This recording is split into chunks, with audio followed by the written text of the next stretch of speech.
Hey guys, Arturus here. Today I want to talk about Eula. I'm going to give you guys a quick rundown of her skills, abilities, and then we're going to take a look at my thoughts on the best elemental team composition for your Eula if you are considering rolling for her, because she looks like an amazing character. Every character MiHoYo releases is very viable in the game, and she is definitely going to be viable, and additionally, she is going to be quite pleasant to look at. As you can tell, she is a full-bodied waifu, and she is a burst damage dealer labeled by MiHoYo themselves. I just want to show you guys real fast now her voice actor in English.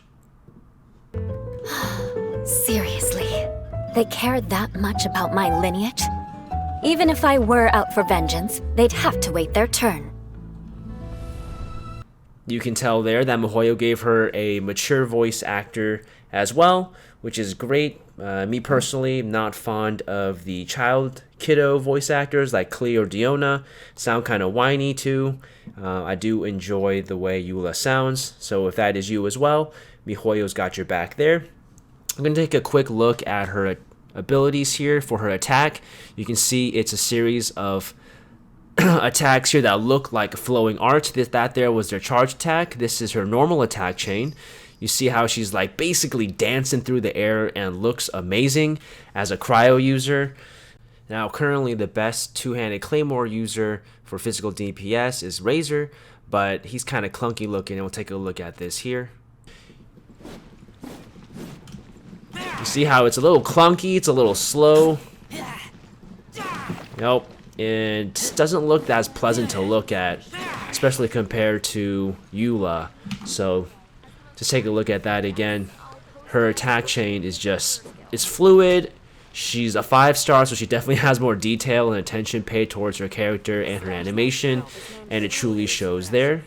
Okay, so moving on to her skills, we got Ice Tide Vortex. Basically is an AoE swipe, and it generates these things called Grim Hearts. You can get 2 of them, and every Grim Heart increases your resistance to interruption and defense. So she's going to be a tank. She's going to want to be out there for long periods of time because she can take the damage, and nothing really is going to interrupt her doing the damage. And that's going to be great for the fact that she's just going to be a unga bunga left click physical damage dealer. Her Ice Type Vortex also has a hold function, which also does a burst AoE damage, and it also drops these swords you just saw there, and it looks like it can cause shatter, which is those white damage you see there. Additionally, it decreases the physical resistance and cryo resistance of enemies affected, so that will basically just help her do even more damage, because that's exactly all she does, cryo and physical. And this will also mean that she will be pretty good as a support unit if you plan to build her that way. If you have another favorite physical or cryo damage dealer, you could just bust Eula out just to reduce resistances. Or right now, as I'm making this video, there's still 7 days to get Zhongli. So if you get Zhongli, his shield will also give a 20% physical and all elemental resistance to surrounding enemies. So you have that too if you want a Geo user. Grab Zhongli now before you have to wait several months for him to come back again. And then lastly, her ultimate, you can see there, it's basically another giant AoE cryo damage. You can see she's got a common theme here, and it creates this thing called a Lightfall Sword, and the Lightfall Sword after a certain amount of time will explode, and the more attacks you do with their normal attacks, elemental skill, or burst, the more stacks you get and the more damage it does. You can see here it's physical damage, and this physical damage can shatter as well. You see that damage there. Okay, so with her abilities out of the way, let's take a look at her best team build. Alright, so I'm going to be using Chongyun to represent Eula, as they're both Claymore Cryo users, and I do believe that her best team build is going to be a single element representation of your favorite elements, but you gotta have Electro in there obviously, and I highly recommend Hydro, specifically Xingqiu. Now you might be wondering why I wouldn't recommend double cryo, because with double cryo you can increase your crit rate by opponents that are frozen or affected by cryo, which, hey, you know, if you're gonna have Eula, that's all she applies is cryo. I can increase my crit rate by 15%, which is a lot, and then you can focus more on crit damage. However, as I'm about to show you, due to internal cooldown on all of these elemental reactions, you will not be able to apply cryo long enough to enjoy it. So take a look here. I'm going to be using Superconduct, and there I've applied cryo. And now I've hit him once, twice, still no cryo. There on the third one, cryo has now reappeared. Now we're going to take a look at freeze. You can see here I've frozen him. I've now shattered the frozen, and I've now attacked him twice, and still no refreeze until now. So as you saw, unless you plan to run a pure cryo team or use an electro applicator that you can strictly control, like Lisa as a catalyst user, every single left click will apply electro on your terms, it isn't feasible to run 2 cryo for the resonance on its own. And this also doesn't make the Blizzard Strayer artifact set a viable option, because its 4-piece set bonus says that whenever you hit an opponent affected by cryo, crit rate is increased by 20%, and then if they're frozen, another 20%. So that's the meat and potatoes there. But once again, unless you're all cryo, you're not going to be able to guarantee that they're going to be affected by cryo, let alone frozen, especially because she is a Claymore user that shatters, and all of her skills shatter as well. This leaves the only viable artifact sets to be one of 2 options. It's either going to be a 2-piece Bloodstained Chivalry for the 25% bonus physical damage with a 2-piece Pale Flame, which is also 25% physical damage increase, or a total 4-piece Pale Flame, which is basically going to increase her attack percentage by 36% once fully realized, but you do have to realize that it takes a bit to ramp up to 2 stacks.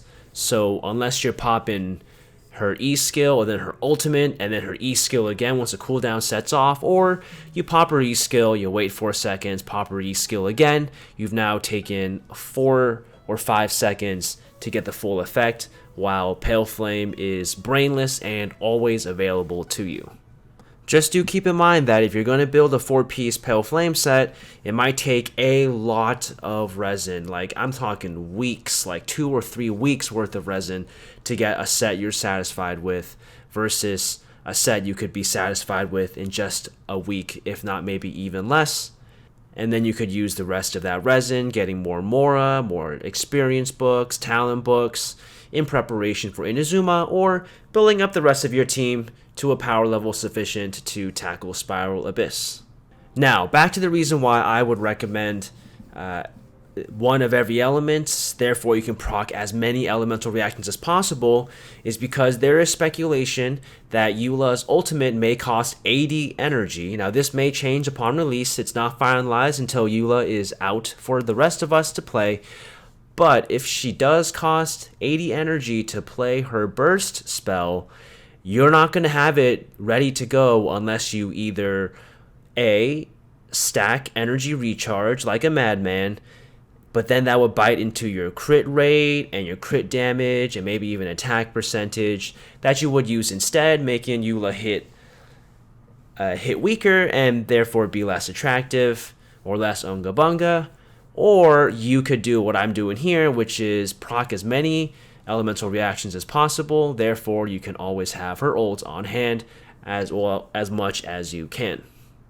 Now, about a week ago or so, MiHoYo posted that they are going to be updating how certain elemental reactions work, specifically damage caused by electrocharged, superconduct, overload, swirl, and shatter. So when your character is above 60, this damage will be increased. Now, we don't know how much that damage is going to be, but that really makes a physical build much more attractive, and in general, elemental reaction builds much more attractive. And who knows, this may overthrow the monopoly or the duopoly that Vaporize and Melt has. And it's being tested in beta 1.6. It may be coming out 1.6 or maybe 1.7. We'll have to wait and see. Now, the Electro and Hydro elements are a must-have on this team because you need a proc Superconduct and you need Hydro, specifically Xingqiu if you have him, because his ult Swords is persistent and allows you to constantly proc water-based reactions as well. but the only element that could be swapped is going to be your fire element. Now, I like this team I selected here for a possible Eula team because the fire element here is a catch-all healer, which means you don't have to always use the pyro element, only when you need it for healing or to burst shields, because you don't want to accidentally proc pyro and electro, cause overload, and fling opponents in willy-nilly directions, and then you'd have to use stamina or run and chase them down to do damage. Therefore, you could substitute your pyro damage with an Anemo hero, specifically Sucrose or Venti, if you got the two of them, because they can consistently gather enemies, and they also have persistent skills, ult, or abilities that allows them to gather units and then still swap over to another hero or Eula and smash opponents while enemies are helpless, being vortexed.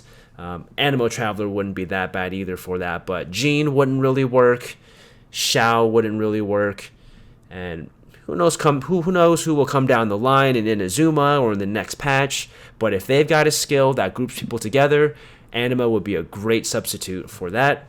Geo wouldn't be bad either. I don't have any of the good Geo heroes, but Albedo wouldn't be a bad choice because of his constant Geo turret that has a low cooldown, so you have the Geo element spliced in there. Additionally, the turret does amazing damage. And then if you got Zhongli, his meteor does so much damage, it will literally just annihilate enemies.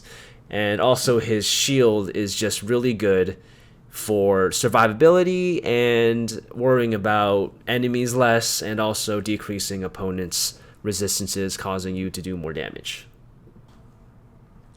So in summary, I do believe the best team for Eula is going to be a team that utilizes as many different elements as possible, so you can proc as many elemental reactions, get as much energy for her, so you can constantly spam her expensive ult.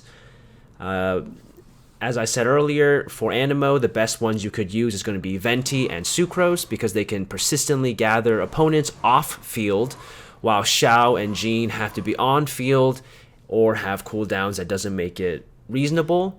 For Geo, if you're going to use Geo, Albedo and Zhongli would be best, because they have either a turret function, they both have turret functions, and their ults slap hard. Electro, your best options is going to be Fischl and Beidou, because they also have persistent ultimate or elemental skills. Lisa wouldn't be a bad option if you have her leveled, because her ultimate is also persistent. However, it is quite expensive at 80 energy as well, and let's be honest, I bet almost nobody has Lisa built. So Hydro, your best one's going to be Xingqiu by far. Barbara wouldn't be bad either if you need a healer for the a dedicated healer as well, and can apply Hydro rather consistently. Mona wouldn't be bad because she has a burst spell that amplifies damage, which I bet makes Eula's ultimate possibly quite scary. Child or Tartaglia wouldn't be bad as an off DPS because his passive talent will increase Eula's normal attacks by 1 talent level, which is great. Additionally, he make a good offhand DPS. However, he does not help with applying Hydro consistently off field, so you would lose Freeze as a possibility and any other Hydro related applications like Superconduct with your Fischl or Beidou. For Pyro, the only one I would recommend would be Bennett, because you can control his pyro applications, and additionally he is an amazing hero and damage amplifier for the entire team. Hu Tao would not be bad as an off DPS. Additionally, when her elemental skill is on cooldown, she gives the whole team 12% additional crit rate. Xingyan would be okay, but she provides a weak shield at best and only 15% extra physical damage when her shield is active.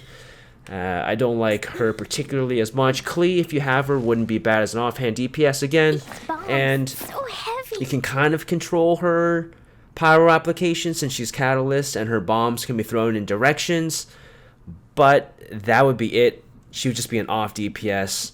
And Diluc wouldn't be bad off DPS as well. Xiangling definitely do not, because her Pyronado will throw Pyro everywhere and you have no control of it, and your Electro will throw people all over the place. And then for Cryo, Rosaria, Ganyu, and Diana would be good, along with Kaya. All 4 of these if you plan to run a pretty consistent Cryo team, because they all have persistent skills or ultimates that allows you to apply Cryo while still keeping Eula out. Chi-Chi and Chongyun would not be that good, because they either don't do enough damage, or in Chongyun's case, would override Eula's physical damage and her normal attacks, and causing her to do almost no damage. However, this would be great if you plan to use a Cryo Eula. However, her ultimate is still physical based, really leaning her towards physical application only. And that's all I got for you today, guys. Thanks for sticking through the video. I hope you gained some good insights. I wish you all luck if you're rolling for Eula. And if you're not rolling for Eula, then prepare yourself, because when Inazuma comes around, I'm sure Mihoyo is going to take all your Primo Gems and possibly your money. If you enjoyed this video, please give me a like on the video. But if you enjoyed my content, if you could please subscribe to my channel. I do plan to make Genshin Impact videos regularly, and possibly other games as they come down the road. Whatever I enjoy, but I'd really appreciate it if you gave me a subscribe as well. And if you have anything you would like to see or any suggestions or comments, please leave it down below as well. I would love to take them into consideration.